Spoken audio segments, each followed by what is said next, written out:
गांव के किनारे बहती शांत नदी के पास एक गरीब मछुआरा रहता था। उसका नाम था रामू।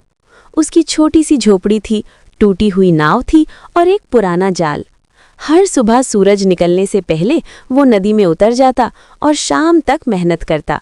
जितनी मछलियां मिलती उनसे घर का चूल्हा जलता। उसी गांव में उसका बचपन का दोस्त मोहन रहता था। मोहन अब बहुत अमीर बन चुका था। शहर में उसका बड़ा कारोबार था, बड़ी कोठी थी, गाड़ियां थीं और नौकर चाकर थे। लेकिन बचपन की दोस्ती दोनों के दिल में अब भी जिंदा थी। एक दिन मोहन गांव आया। उसने रामू को नदी किनारे फटा हुआ जाल सिलते देखा। मोहन को हैरानी हुई। रामू, तुम अब तक ऐसे ही जी रहे हो? मेरे साथ शहर चलो, मैं तुम्हें बड़ा काम दिला दूंगा, मोहन ने कहा। रामू मुस्कुराया। दोस्त, मैं गरीब जरूर हूं पर खुश हूं। ये नदी, ये हवा, यही मेरी दुनिया है। मोहन को ये बात समझ नहीं आई। उसने सोचा, गरीबी में भला कोई कैसे खुश रह सकता है। कुछ दिनों बाद तेज तूफान आया। नदी में लहरें उफान पर थीं। उसी समय मोहन की नाव, जिसमें वो घूमने निकला था, अचानक पलट गई। गांव वाले डर गए, कोई आगे नहीं बढ़ा। लेकिन रामू बिना सोचे समझे नदी में कूद पड़ा। लहरें तेज थीं, हवा चीख रही थी, पर रामू ने हार नहीं मानी। उसने मोहन को पकड़ लिया और बड़ी मुश्किल से किनारे तक ले आया। मोहन कांप रहा था।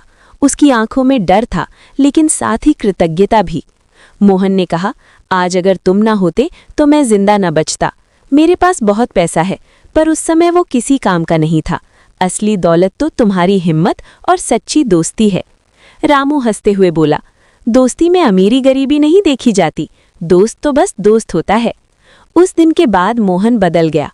उसने रामू को पैसे देकर नहीं, बल्कि उसकी नाव और जाल ठीक करवाकर मदद की, ताकि रामू अपनी मेहनत से आगे बढ़ सके। उसने गांव में एक छोटा मछली बाजार भी खुलवाया, जिससे सभी मछुआरों को फायदा हुआ। रामू अपनी मेहनत से कमाता रहा और मोहन ने सीखा कि जीवन की सबसे बड़ी संपत्ति पैसा नहीं, बल्कि सच्ची दोस्ती और इंसानियत है। इस कहानी से हमें ये शिक्षा मिलती है कि सच्ची दोस्ती अमीरी गरीबी से ऊपर होती है। पैसा मुश्किल समय में नहीं, बल्कि सच्चा दोस्त ही काम आता है।